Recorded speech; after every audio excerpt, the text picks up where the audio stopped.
ओम शांति। आज 18 मार्च 2022 दिन शुक्रवार की साकार मुरली। आइए अब सुनते हैं मीठे बाप दादा के मधुर महावाक्यों को। मीठे बच्चे, माया की फागी बड़ी जबरदस्त है, उससे खबरदार रहना है। फागी अर्थात बादल। फागी में कभी भी मूंझना नहीं। प्रश्न: महावीर बच्चों ने कौन सा कर्तव्य किया है जिसका यादगार शास्त्रों में है? उत्तर: महावीर बच्चों ने मूर्छित को संजीवनी बूटी देकर सुरजीत किया है। इसका यादगार शास्त्रों में भी दिखाते हैं। तुम बच्चों को तरस पड़ना चाहिए, जो सर्विस करते करते बाप से वर्षा लेते लेते किसी भी कारण से बाप का हाथ छोड़कर चले गए। उन्हें पत्र लिखकर सुरजीत करो। पत्र लिखो कि तुम्हें क्या हुआ जो तुमने पढ़ाई छोड़ दी। बदनसीब क्यों बने, गिरते हुए को बचाना चाहिए। गीत: नयनहीन को राह दिखाओ। ओम शांति। यह गीत बहुत कॉमन गाते हैं। हे भगवान, अंधों की लाठी बनो, क्योंकि भक्ति मार्ग में ठोकरें बहुत खाते हैं परंतु बाप को नहीं पाते। आत्मा कहती है, हे बाबा, मैं आपसे मिलने के लिए इस शरीर द्वारा बहुत ही भटकी।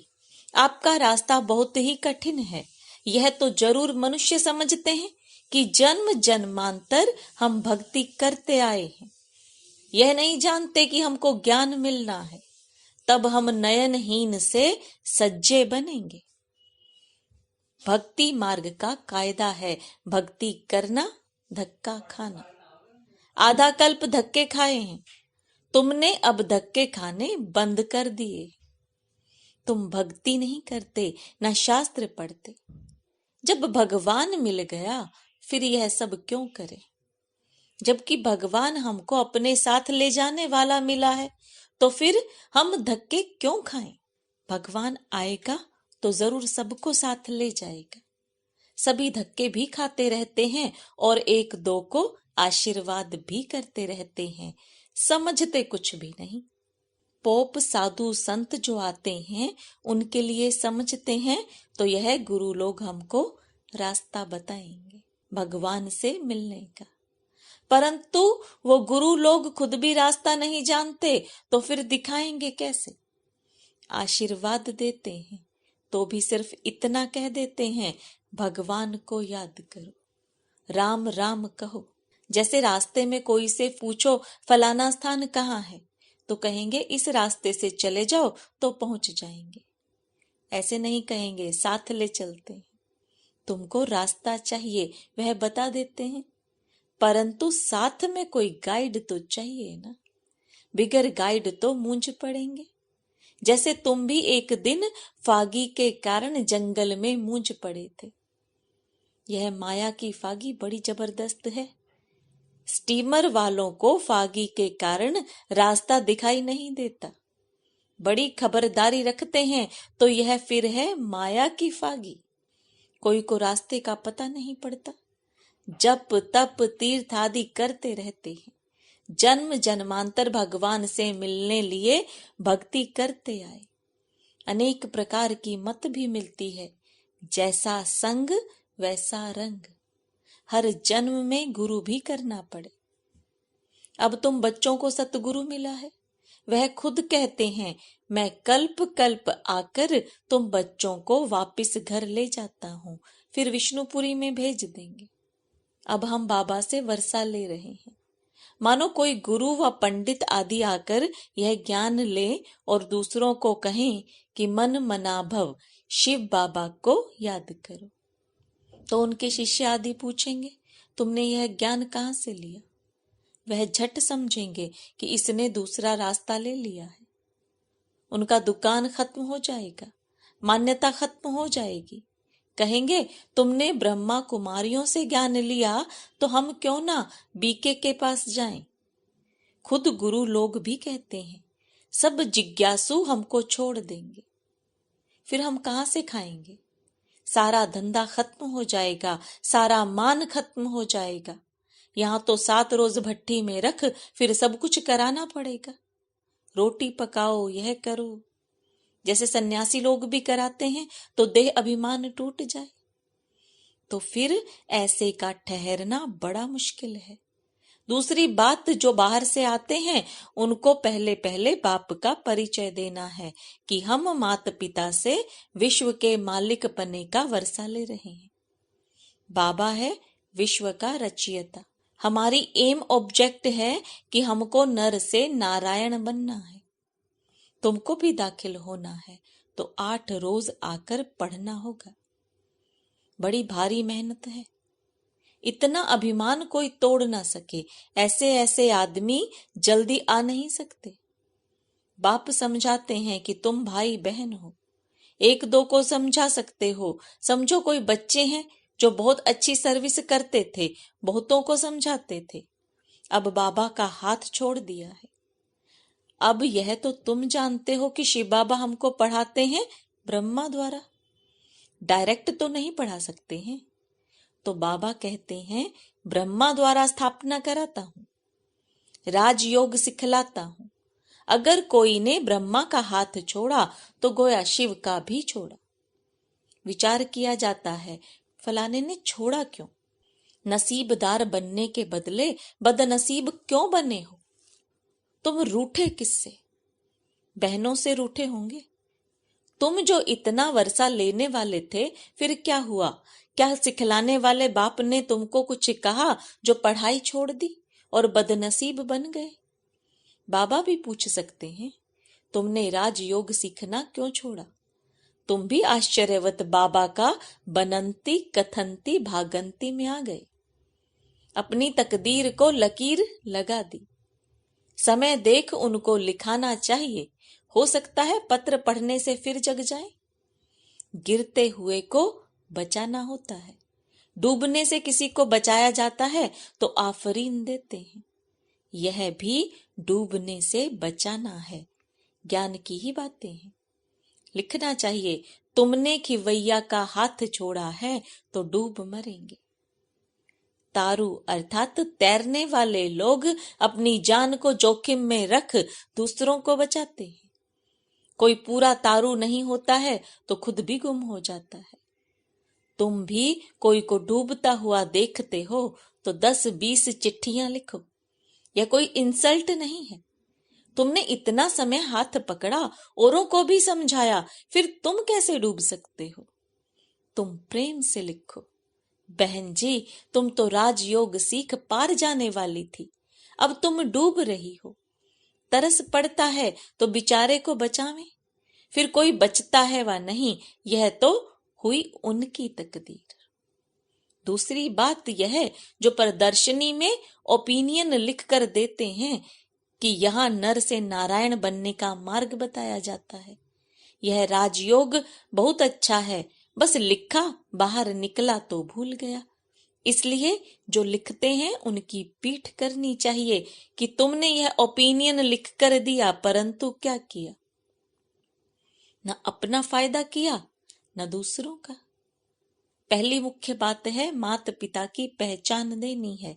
इसलिए बाबा ने प्रश्नावली बनाई है। तो पूछो, परम पिता परमात्मा से तुम्हारा क्या संबंध है? क्या वर्षा मिलता है? यह लिखाना चाहिए। बाकी सारी प्रदर्शनी समझाए, पिछाड़ी में लिखने से कोई फायदा नहीं। मुख्य बात है माता पिता का परिचय देना। अब समझा है तो लिखो, नहीं तो गोया कुछ नहीं समझा। हड्डी अर्थात जिगरी समझाकर फिर लिखाना चाहिए। बरोबर यह जगत अम्बा जगत पिता है। वह लिख दें कि बरोबर बाप से वर्षा मिलता है, यह लिख कर दें, तब समझो कि तुमने कुछ सर्विस की है। फिर अगर ना आए तो चिट्ठी लिखनी है। बरोबर यह जगत अम्बा और जगत पिता है, तो फिर वर्षा लेने क्यों नहीं आते? अचानक काल खा जाएगा, मेहनत करनी चाहिए। प्रदर्शनी की, उससे मुश्किल कोई 2-4 निकले तो फायदा क्या हुआ? बच्चों को पुरुषार्थ करना चाहिए। आना छोड़ दें तो चिट्ठी लिखनी चाहिए। तुम बेहद के बाप से वर्षा लेते थे, फिर माया ने तुमको पकड़ लिया है, प्रभु का तरफ छोड़ देते हो। यह तो तुम अपना पद भ्रष्ट कर देंगे। जो महावीर होगा वह झट संजीवनी बूटी देंगे। यह बेहोश हो गया, माया ने नाक से पकड़ लिया तो उनको बचावें। इतनी मेहनत करें तब कोटों में कोई निकले। जांच करनी पड़े कि यह सैपलिंग कैसा है। बच्चियां लिखती हैं कि हमारा गला घुट गया है, परंतु तुम जास्ती बातों में जाओ ही नहीं। पहली मुख्य बात समझाकर लिखाओ, फिर और बात। एक ही त्रिमूर्ति के चित्र पर पूरा समझाना है। निश्चय करते हो तो तुम्हारे माँ बाप हैं, इनसे वर्षा मिलना है। कोई कितना भी बूढ़ा हो, यह 2 अक्षर तो सबको समझा सकते हैं ना। अगर यह 2 अक्षर भी धारण नहीं होते तो बाबा समझ जाते हैं कि इनकी बुद्धि कहाँ कीचड़े में फंसी हुई है। मुख से ज्यादा नहीं बोलना है, सिर्फ बाबा और वर्षे को याद करो। वर्षा है विष्णुपुरी, जिसके तुम मालिक बनते हो। बाबा अति सहज कर समझाते हैं। अहिल्याएं कुब्जाएं कैसे भी हों, वर्षा पा सकती हैं। सिर्फ श्रीमत पर चले। देही अभिमानी बनना तो सहज है। किसी को गृहस्थ व्यवहार नहीं है, अकेला है तो बहुत सर्विस कर सकते हैं। कोई कोई को देह अभिमान रहता है, मोह की रग टूटती नहीं है। देही अभिमानी शरीर में मोह नहीं रखेंगे। बाबा युक्ति बताते हैं कि तुम अपने को आत्मा समझो।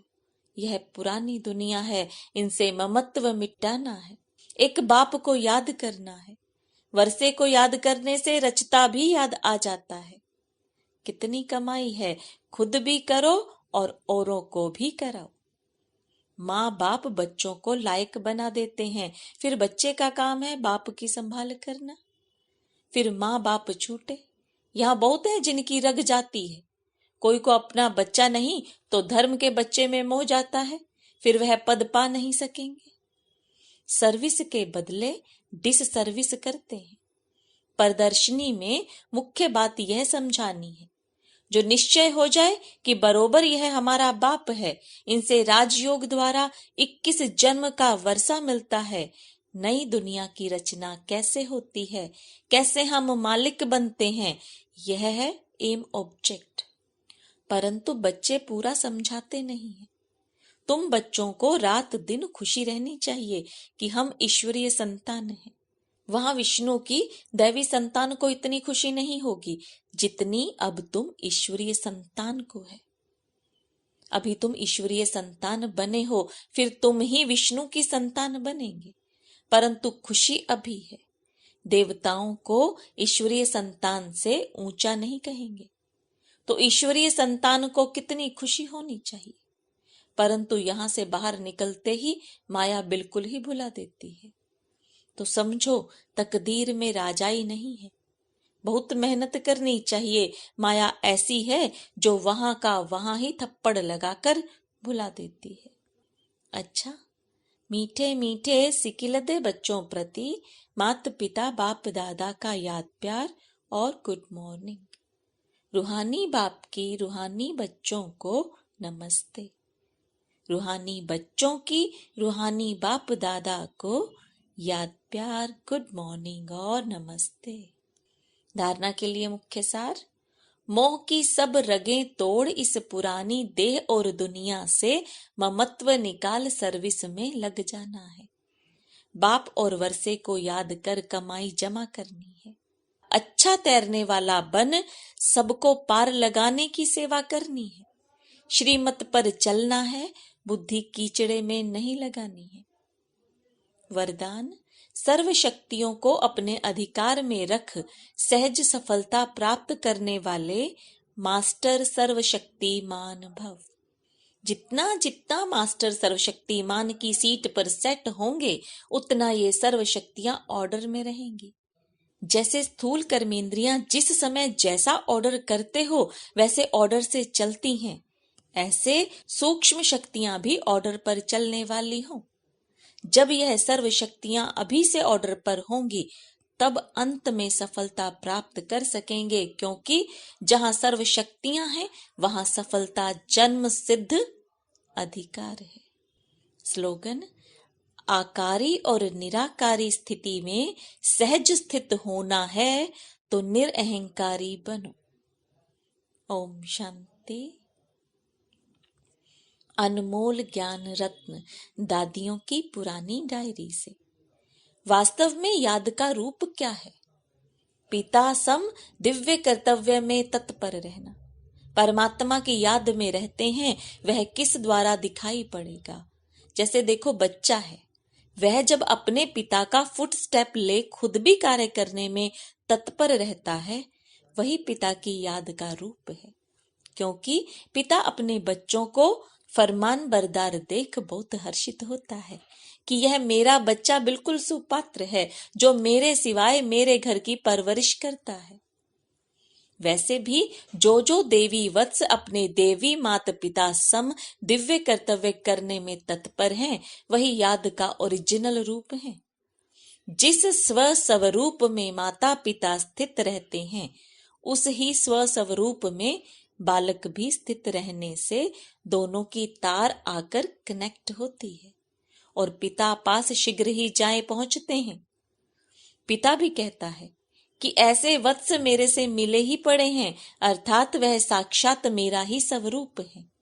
इस रीति अंतर्मुखता में रह साइलेंस से परमात्मा को भी समीप खींच लेते हैं। अच्छा, ओम शांति।